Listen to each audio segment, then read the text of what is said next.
Muitas vezes eu chegava nos lugares e eu já tinha uma agenda lá que eu tinha 5 pacientes marcados no mesmo horário.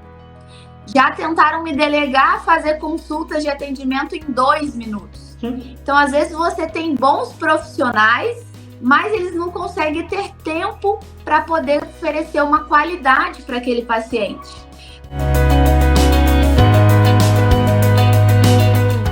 Olá pessoal, tudo bem com vocês? Aqui é Anselmo Santana, mais uma vez no nosso canal Por Dentro do Assunto. E o assunto de hoje é sobre a medicina humanizada, né? Estamos aqui com a doutora Gabriela Gonçalves, é isso? Isso. Gostaria que a doutora se apresentasse para os nossos inscritos, para quem está nos assistindo. Pode ficar à vontade, doutora. O que a senhora... A senhora não, você, que é muito jovem. O que você faz? Olá, pessoal! Como vocês estão? Eu sou a Gabriela, sou do interior do Rio de Janeiro, fiz faculdade em Minas Gerais e vim parar em São Paulo para poder trabalhar. Então, passei pelos 3 estados já. Atualmente, eu estou me especializando em neurologia infantil e saúde mental. Já trabalhei 2 anos pelo SUS e eu convivi aí com muitos cenários onde me fez começar a trabalhar com a medicina humanizada, que foi o que eu enxerguei no olhar dos meus pacientes, que era o que ele estava precisando e que aquela medicina mesmo tradicional estava se perdendo um pouco no cenário. Doutora, aproveitando para já te perguntar o que seria a medicina humanizada e como ela se diferencia da tradicional. Então, eu costumo dizer que a medicina humanizada, ela nem deveria ter esse nome. Deveria existir só um nome, medicina. Né? A humanização é o dever que ela tivesse integrado já ali no nome medicina, porque nós estamos lá, o nosso trabalho é cuidar do outro, cuidar, né, do ser humano. Então, ela não precisaria chamar medicina humanizada. Porém, com o tempo, foi se perdendo um pouco, estremecendo a relação médico-paciente. Por conta de muitas demandas, a medicina ela ficou muito mercantilizada. Então, as consultas passaram a durar menos, né, para os convênios, para as empresas lucrarem mais. O contato do médico com o paciente começou também a ser menor. E aí a gente começou a ter menos contratação de profissionais, que a gente vê esse cenário dos pronto-socorros, dos hospitais lotados. E com isso, foi se quebrando essa relação médico-paciente, os atendimentos ficaram mais robotizados para que eles pudessem ser feitos no menor tempo possível, e por isso a medicina foi perdendo a sua humanização. Doutora, agora quais os principais desafios, né, que os profissionais da saúde enfrentam para adotar essa abordagem mais humanizada? Então, os profissionais hoje que gostam, né, de trabalhar com essa medicina humanizada, e eu vou falar por mim até, a gente encontra como desafio essa alta demanda de pacientes, né, e poucos médicos contratados, seja em clínicas, em hospitais, na atenção primária, principalmente, que eu vivi isso por muito tempo.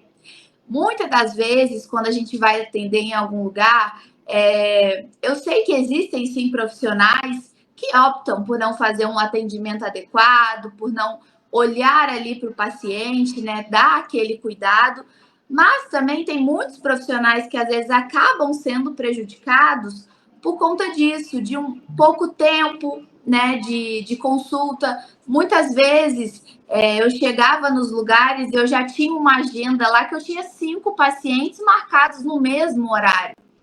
Já tentaram me delegar a fazer consultas de atendimento em 2 minutos. Então, às vezes, você tem bons profissionais, mas eles não conseguem ter tempo para poder oferecer uma qualidade para aquele paciente.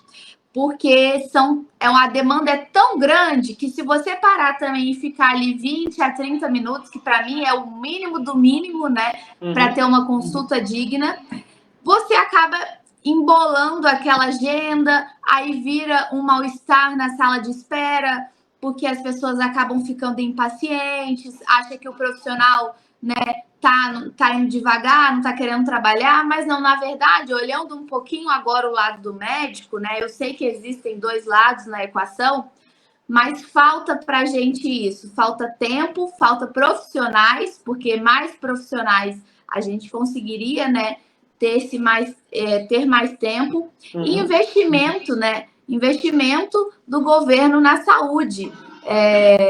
Uma visão, né, para a saúde já ia ajudar bastante, porque com maior investimento consegue contratar mais médicos, consegue aumentar o número de unidades de saúde, principalmente na atenção primária, porque a gente conseguindo fazer a resolução, a prevenção na atenção primária, a gente já consegue esvaziar muito as salas de espera dos pronto-socorros, porque aquele paciente ele já atua com uma prevenção na saúde, então a chance dele ficar doente é muito menor.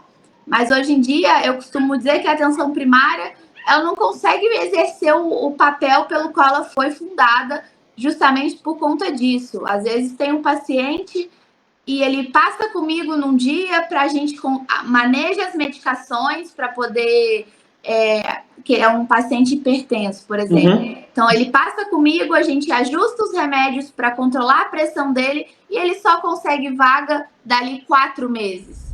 Então, ele já volta descompensado de novo e aí a gente começa o trabalho de novo. Então, é como se ficasse girando em círculos. Hoje, eu acho que o maior desafio é esse, falta de tempo, de profissional.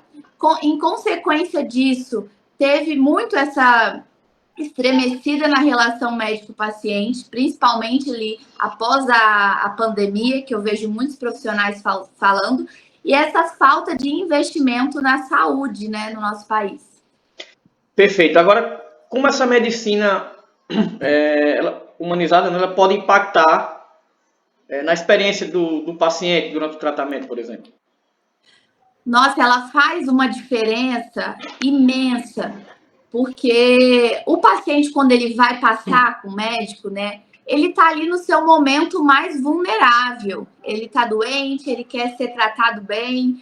Então, a gente olha no olhar dele, ele vê que tem um profissional ali preocupado realmente em escutar o que ele tem para dizer. Não vai só ouvir 2 palavras, interromper, passar um remédio e tchau. Né? Então, assim, ele se sentia acolhido, ele se sentia escutado, ver que realmente tem alguém ali para cuidar dele e que ele não é só mais um, que ele não é só mais uma doença, que ele é uma pessoa e que tem uma outra pessoa do outro lado da mesa que não é um ser intocável, que está ali única e exclusivamente, né, para poder cuidar dele. Eu tenho alguns exemplos até do quanto essa medicina faz diferença. Enquanto eu trabalhava na atenção primária, o simples fato de eu parar e de eu ter escolhido escutar o meu paciente por 1 minuto sem interromper ele, eu consegui entender por que ele estava sempre passando mal, sempre doente. Era um paciente hipertenso, que ele nem sabia o que era pressão alta, ele não sabia porque tinham passado o remédio para ele. Ele falou: olha, doutora, eu não sei o que é essa tal de pressão alta, me passaram esse remédio aqui, mas eu nem entendo para que serve. E com isso, ele não entende a doença, ele não entende o tratamento e, consequentemente, ele não vai seguir aquele tratamento da forma mais adequada. Então, quando a gente é um profissional mais humano, a gente acolhe o paciente, ele sai do consultório sem dúvidas, ele sai feliz, satisfeito, e a chance dele adquirir, né, e fazer o tratamento da forma correta para que ele fique bem, para que ele se recupere, é muito maior. Então, assim, com a medicina humanizada, tanto os médicos quanto os pacientes só têm a ganhar, porque eu digo que a vitória do meu paciente é a minha vitória também. Estou lá para isso, né?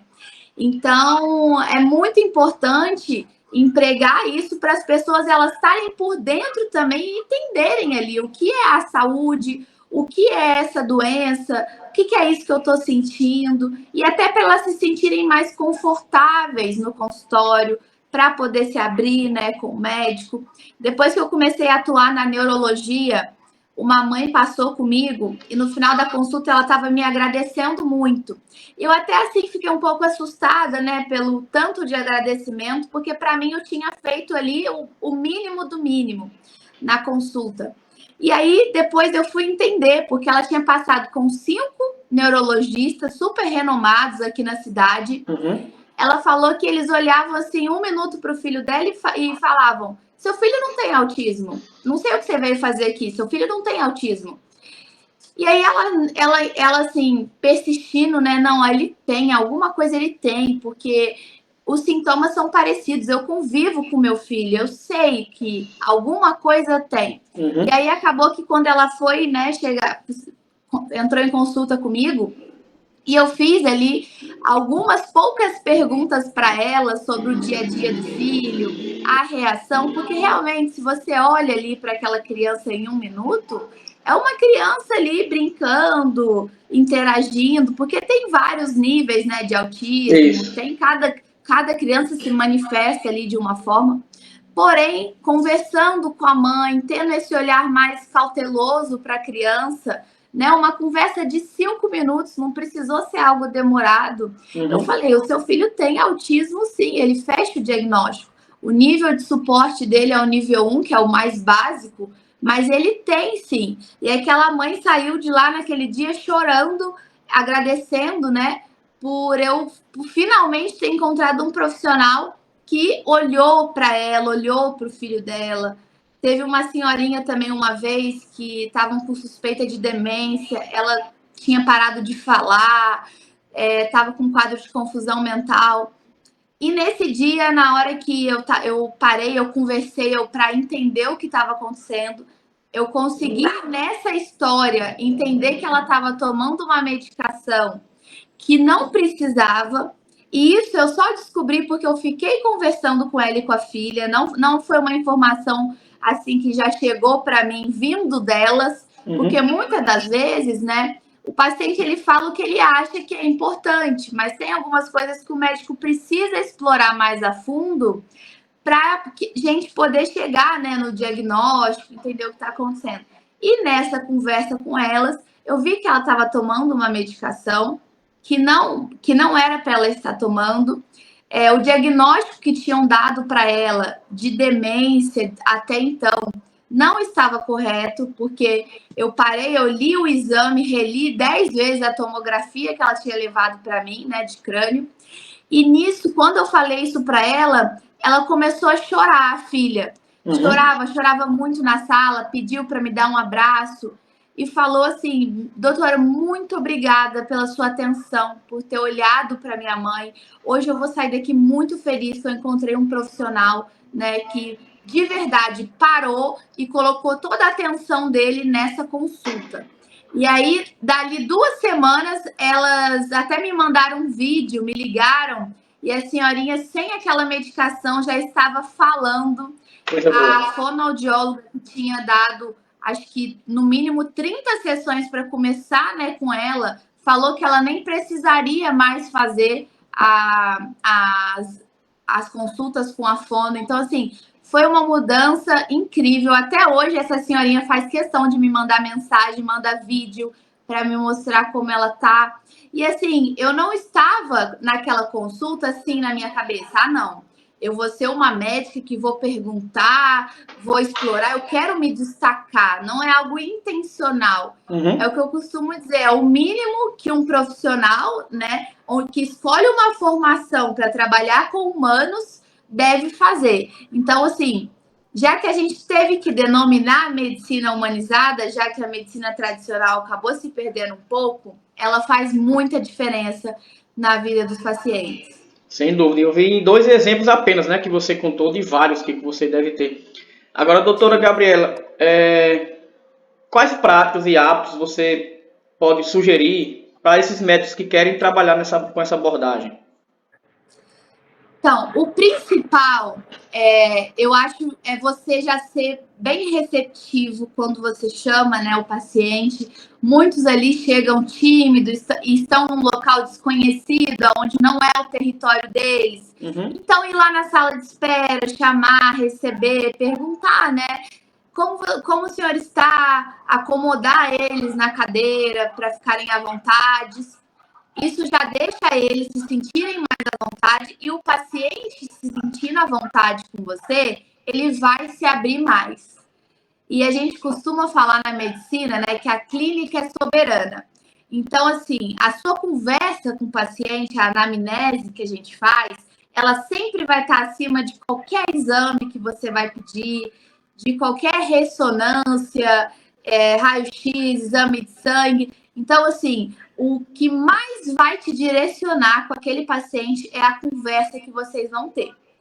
E aí tem algo que chama minuto de ouro, que consiste em, quando o paciente senta na cadeira do consultório, a gente pergunta, né, no que eu posso te ajudar hoje, o que o senhor está sentindo, e é aquela hora que a gente vai parar e ficar olhando para o paciente, prestando atenção em tudo que ele tem para dizer. Tem muitos médicos, né, que por conta da correria do dia a dia, pergunta para o paciente o que ele tem e já vira para o computador e já começa a digitar enquanto ele fala. No minuto de ouro, não. A gente precisa estar ali olhando para o paciente mesmo, ouvindo numa conversa. Após isso, a gente vai e digita no computador.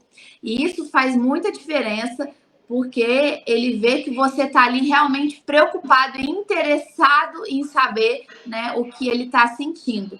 Porque eu já vi muitos pacientes relatarem que o paciente fala 2, 3 palavras, o médico já corta, já sei, você está com isso, então toma isso. Então é aquele negócio papum, né? É bem robotizado e muitas das vezes também quando você é um profissional muito sério, você acaba não deixando o paciente à vontade, às vezes tem algo muito importante que ele poderia te falar e que ia te ajudar a se direcionar no diagnóstico dele, e ele acaba não falando porque ele não se sente à vontade ali naquele ambiente e já sai de lá assim, vou ter que procurar um outro profissional, vamos ver se da próxima vez eu dou sorte. E hoje o que a gente vê é isso, pacientes rodando aí, passando em vários profissionais da mesma área, até que eles dão a sorte de encontrar alguém que está disposto ali a ouvi-los. A gente falando aqui com relação a essas questões, entra a questão da empatia, né, também na medicina. Qual o papel da empatia nessa questão? A empatia ela é a base da medicina, né? A gente precisa se colocar no lugar do outro. Eu costumo dizer que eu atendo os meus pacientes como se eu estivesse atendendo um familiar meu, ou como eu gostaria que um familiar, por exemplo, a minha avó, que é uma pessoa muito querida por mim, fosse atendida. A gente está lidando com pessoas, né, em sua maioria, quando não é uma consulta de rotina, com pessoas doentes, com pessoas vulneráveis. A gente não sabe o tamanho do esforço que foi para aquela pessoa chegar ali. Às vezes ela está esperando há meses passar com você. Para você é só mais um dia de agenda que você vai chegar numa clínica e vai atender. Para aquela pessoa, ela está ali há um mês esperando esse dia marcado no calendário para passar em consulta. Ela está com muitas dúvidas, ela está com medo. Então, é se colocar no lugar do outro mesmo e ser o mais humano possível. E com isso fazer valer a pena aquele momento, aquela oportunidade que você está tendo de estar ali com o próximo, de cuidar do próximo. Às vezes, por exemplo, é uma consulta particular, tem famílias que se juntam 20, 30 pessoas para pagar uma consulta, porque a fila do SUS, infelizmente, de profissionais de especialização, né, é muito, muito grande. Tem pacientes que morrem na fila hoje, infelizmente. Então, às vezes, as famílias se juntam para conseguir uma consulta particular. E aí você pensa, o esforço ali de 20 pessoas para entrar em um consultório médico e uma consulta durar 3 minutos, sabe? Eu acho isso um absurdo. Verdade. E acaba que, infelizmente, hoje em dia, eu tenho muitos amigos médicos, né? Graças a Deus, eles prezam bastante por esse atendimento humanizado. Então, nossos ideais são muito parecidos. Mas também tem muitos profissionais que formam e pensam só mesmo na parte financeira Hoje em dia cresceu muito o número de escolas médicas. Então, assim, a cada ano, a cada semestre, formam muitos profissionais. Alguns ali que nem sabiam porque foram fazer medicina, seja por influência de algum parente, ou porque escolheu mesmo, porque estava na moda. E assim, a medicina, ela não é uma faculdade fácil, ela exige muito da gente, ela não é uma profissão fácil. Tanto que hoje em dia a gente tem um número exorbitante de profissionais da saúde que têm doenças, né? Doenças mentais, ansiedade, depressão, burnout. E assim, você realmente tem que gostar daquilo, porque a gente tem que se doar muito nessa profissão, né? A gente costuma dizer muito que a medicina é uma profissão que ela acaba virando sua vida. Às vezes as pessoas elas vão trabalhar, chega em casa, acabou, meu trabalho tá lá. Agora eu sou a esposa, eu sou a irmã, eu sou a cunhada, não. A medicina ela acaba que tá na nossa vida o tempo todo. Então, não que isso seja o correto, né? Mas acaba acontecendo de forma não intencional. E aí você precisa realmente gostar, e o mínimo é ser uma pessoa empática para poder estar ali olhando pelo outro e também ter essa sensibilidade, né? Um olhar mais sensível para poder cuidar do outro, porque a gente está lidando com pessoas vulneráveis. Pessoas estão no seu momento mais vulnerável, precisando de alguém que olhe por elas, e é nessa hora que entra o papel do médico. Verdade.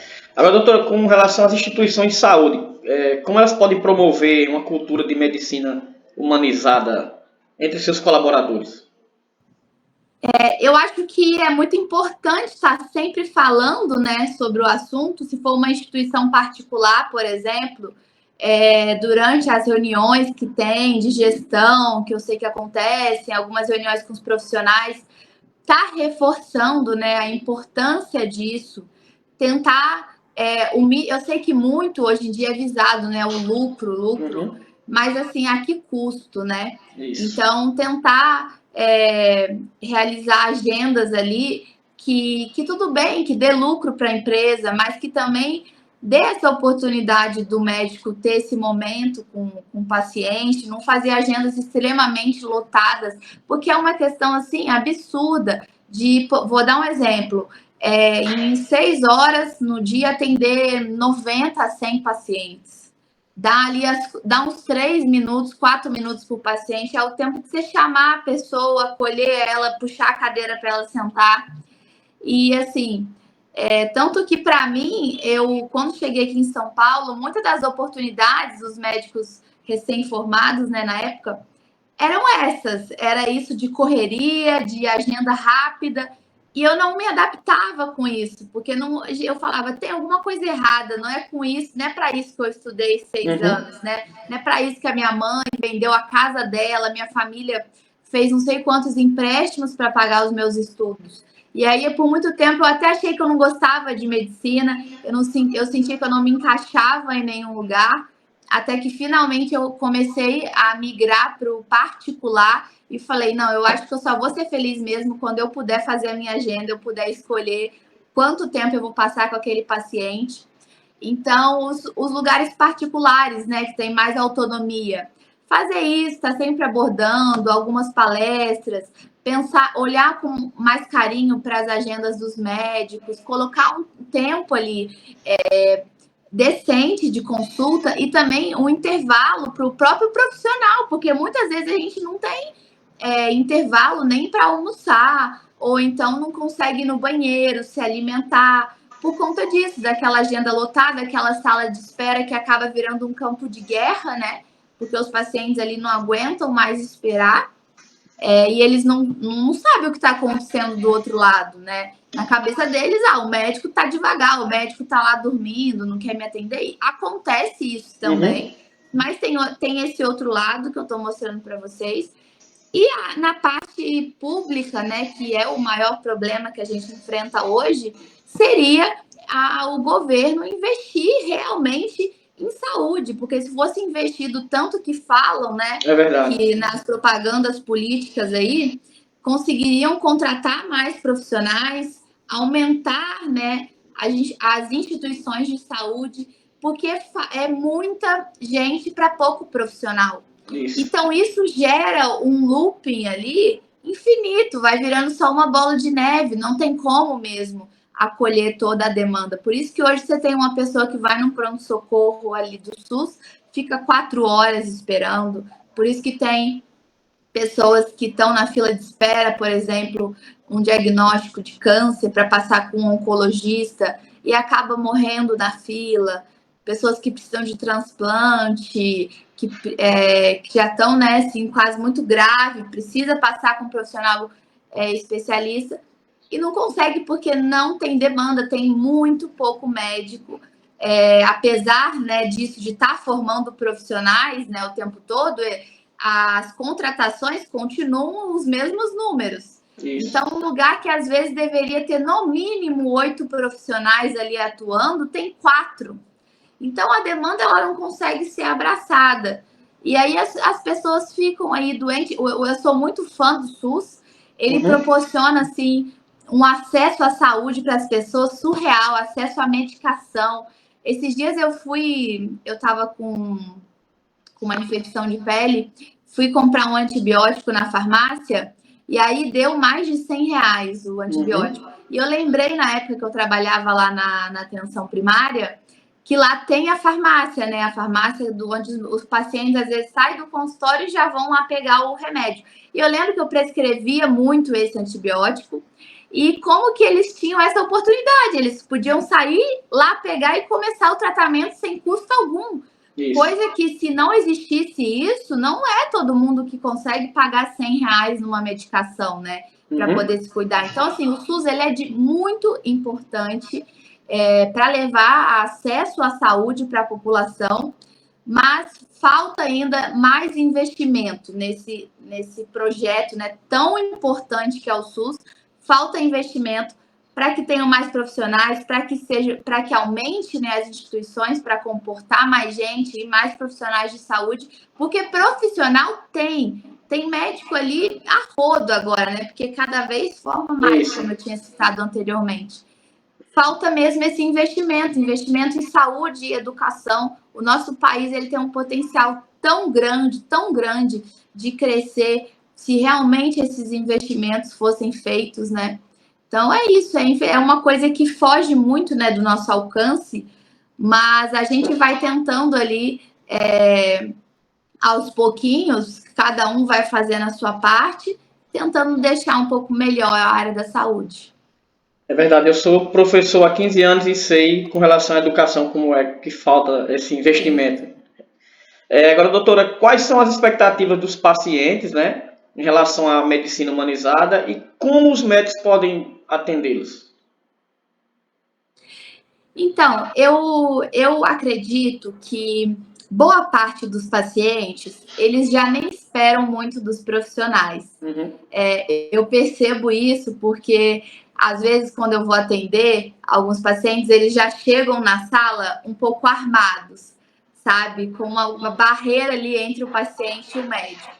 Às vezes, de tanto ele já não ter sido escutado ou de algum profissional ter destratado ele já chega muito sério, muito fechado, e aí a gente tem que ir quebrando essa barreira aos poucos durante a consulta. A gente tem 2 tipos, né, de paciente, aquele paciente que ele já vai chegar armado, fechado na consulta, porque já passou com vários profissionais aonde ele não foi bem tratado. Aquele paciente que já está de saco cheio, que não aguenta mais passar por isso e já fala, eu estou sentindo isso, me passa qualquer coisa aí, tá bom? E tem aquele paciente que ele ainda tem esperança de encontrar um bom profissional. E então é aquele que você consegue, né, agir ali em cima da medicina humanizada. Os que chegam mais armados, você precisa ir quebrando aquela barreira aos poucos. E isso cabe ao profissional, chamar o paciente pelo nome durante o atendimento, olhar no olho, praticar o minuto de ouro e conseguir fazer aquela consulta, né, mesmo com o pouco tempo que ele tiver, se tornar a consulta mais humanizada possível. E uma boa dica para fazer isso é você atender como você queria que fosse atendido ou que alguém da sua família fosse atendido. Bacana. Doutora, eu sei que esse é um assunto para um próximo vídeo, mas a telemedicina, ela entra também nessa questão que a gente está falando, que é a medicina humanizada? A telemedicina, ela é muito importante, principalmente nos dias de hoje, quando a gente conversa sobre esses problemas de infraestrutura.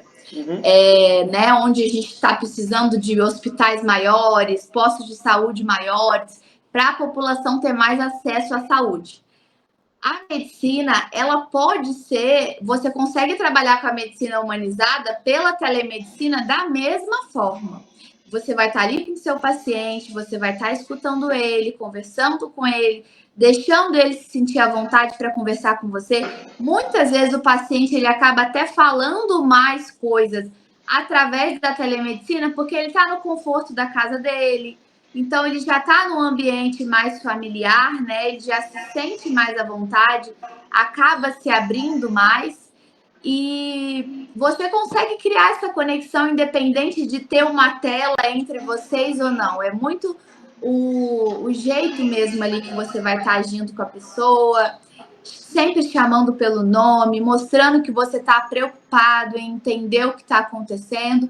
E eu acho a telemedicina assim, muito, muito importante a gente conversar sobre ela, as pessoas entenderem o que é, entenderem que ela tem, para a maioria dos casos que são clínicos, né? Doenças clínicas, que são doenças assim que não precisa ali de uma operação ou de um exame físico muito aprofundado, a gente consegue resolver através da telemedicina.